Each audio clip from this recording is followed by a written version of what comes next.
کہتا تو فرمودی راہ بلخاب رفتیم ورنہ جس تمہارا منزل نیز. کہتا یا رسول اللہ آپ نے فرمایا میں مکے چلا گیا ورنہ آپ کا در چھوڑ کر میرا مکے جانا بنتا نہیں تھا. فقیرم ہرچے خواہم مستو خواہم دلے کو ہے خراش کر کے کام. کہتا یا رسول اللہ جو مانگوں گا آپ سے مانگوں گا, آپ کے در کا فقیر ہوں. اور مانگتا کیا ہے بات, فقیرم ہرچے خواہم مستو خواہم دلے کو ہے خراش کر کے کام. کہتا یا رسول اللہ میرے اس ٹوٹے ہوئے شعروں میں وہ تاثیر پیدا کرتے ہیں کہ کسی پہاڑ کے سامنے بھی پڑے جائے تو وہ رضا رضا ہو جائے. اور محبت ہے رسول, ورنہ ایک بات جیسا کہنا آدمی کو کوئی نہیں تھا جس نے شکوہ بھی لکھ دیا, سارا کچھ لکھ دیا, لیکن پھر آ کر کہنے لگا پھر آ کر کہنے لگا جناب یہ کہتا ہے لے گئے تسلیس کے فرزند میراث خلیل اور خشت بنیاد کلیسا بن گئی خاک حجاز. کہتا ہے ہوا ہے وہ تم تو تیز لیکن چراغ اپنا جلا رہا ہے وہ مرد درویش جسے حق نے دیے ہیں انداز فرمانا. پھر یہ اقبال اس وقت میں ہم تو کہتے ہیں کہ ساتھ ایک نقطہ ہے قوم کے لیے, وہ علامہ اقبال کی ذات ہے. یہاں مولوی بھی اکٹھے ہیں, پیر بھی اکٹھے ہیں, مسٹر بھی اکٹھے ہیں, مولا بھی اکٹھا ہے. یہ یاد رکھیے گا یہ کفر کی سازش ہے کہ وہ کہتے ہیں کہ جو اس دنیا میں آ گئے ہیں یہ مولوی ہے, جو سرکے میں آ گئے ہیں میں نے اس دنیا میں بڑے بڑے مولوی دیکھے ہیں, بڑے بڑے عاشق دیکھے ہیں, بڑے بڑے جناب فقیر دیکھے ہیں, بڑے بڑے. اصل بات یہ ہے کہ ہم نے ایک معیار مقرر کر دیا ہے کہ یہ دینی ہے اور یہ لادینی ہے, یہ کفر نے معیار قائم کیا ہے. ورنہ ہم تو یہ سمجھتے ہیں کہ ہم سارے آقا مولا صلی اللہ علیہ وسلم کے غلام ہیں بس.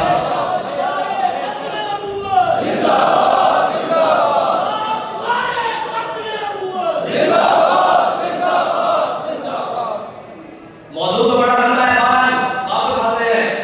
وہ ایک بات کہتا ہے جناب لیکن میں کوئی صفت جام پھرے قوم دشت میں لے کے تیرا نام پھرے اور تجھ کو معلوم ہے کبھی ناکام پھرے. وہ حضرت سعد بن معاذ نے کہا تھا یا اللہ سے حوال من شیطا وقتا حوال من شیطا سال من شیطا آل من شیطا خود من انبارنا ما شیطا. یا رسول اللہ آپ جس کے ساتھ چاہے جنگ چلے, جہاں چاہے ہمیں لے چلے, ہم جانے کے لیے تیار ہیں. ہم آپ کے آگے بھی لڑیں گے, پیچھے بھی لڑیں گے, جان سے بھی, مال سے بھی, اولاد سے بھی, بچوں سے بھی, سارے مسائل کے ساتھ حضور آپ کے ساتھ جانے کے لیے تیار ہے. اشرے کا وجہ رسول اللہ, یہ میری تقریر کا حاصل ہو جائے گا اگر آپ نے اس جملے کو سمجھ لیا. اشرے کا وجہ رسول اللہ, حضور کے سامنے غلام نے اظہار وفا کیا. اشرے کا وجہ رسول اللہ, وہ چمک سے باتیں ہیں سب پانے والے, وہ تو پھر چہرہ ہمیشہ چمکنے والا ہے.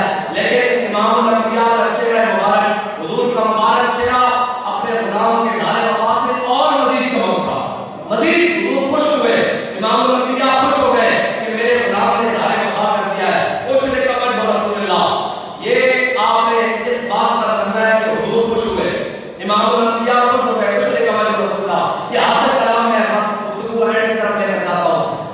میرے آقا مولا صلی اللہ تعالیٰ علیہ وسلم کے غلام حضرت سعد بن معاذ یہ غزوہ خندق آ گیا. علماء المؤمنون الاحزاب قالوا هذا ما وعد الله ورسوله وصدق الله ورسوله وما زادهم الا ایمانا وتسلیما. یہ سورہ احزاب, ایک بات کہتا ہے خود بدلتے نہیں قرآن کو بدل دیتے ہیں لوگ, وہ کس درجہ میں توفیق فقیہان حرم. قرآن کو پڑھا لینا, اگر قرآن پڑھا ہوگا تو سنہ تہذیب حاضر کے گرفتار غلامی سے بدتر ہے بے یقینی, اور سکھاتی نہیں مسلمان کو غلامی کی تاریخ. یہ تو قرآن سے دشمنی اس لیے ہے کہ قرآن ساتھ جھکا کر جینا نہیں سکھاتا, وہ کائنات میں ایک ہی در دکھاتا ہے اللہ کا در, جہاں مومن کا سجدہ جناب ساتھ جھکے, وہ ایک سجدہ جسے طرح سمجھتا ہے, عذاب سجدوں سے آدمی کو دیتا ہے نجات. بات کہتا ہے وہ ایک سجدہ جو رب کے در سے تم ہٹے ہو, پھر کبھی IMF کے در پہ, کبھی جناب عالمی بینک کے در پر, کبھی جناب